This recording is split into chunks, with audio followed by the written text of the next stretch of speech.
Zero conditional, what's that? এইটা মানে আবার কি, এবং এইটা কিভাবে আমরা আমাদের বাস্তব জীবনে ব্যবহার করতে পারি, আজকে 2 মিনিটে আমরা জিরো কন্ডিশনাল এবং এর ব্যবহার শিখব। Zero conditional means a condition which is used to talk about fact or truth or habit.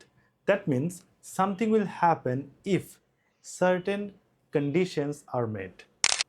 একটু ক্লিয়ার করে বলি, জিরো কন্ডিশন সাধারণত আমরা হ্যাবিট, ট্রুথ এবং ফ্যাক্ট, ওকে, এই তিনটা জিনিসের ক্ষেত্রে আমরা ব্যবহার করি যে এইটা করলে এটা হবেই, এরকমটা যদি নিশ্চিত থাকে সেক্ষেত্রে আমরা জিরো কন্ডিশন ব্যবহার করতে পারি।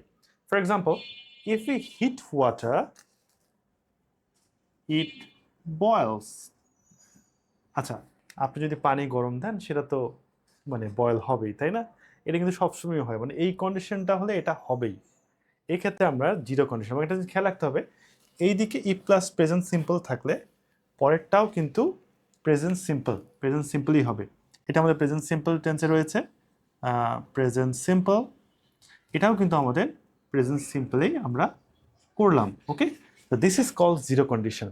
আমি অভ্যাসের কথা বলছিলাম অথবা কোনো একটা ফ্যাক্টের কথা বলছিলাম, যেমন if I drink coffee at night I don't sleep, it happens every time.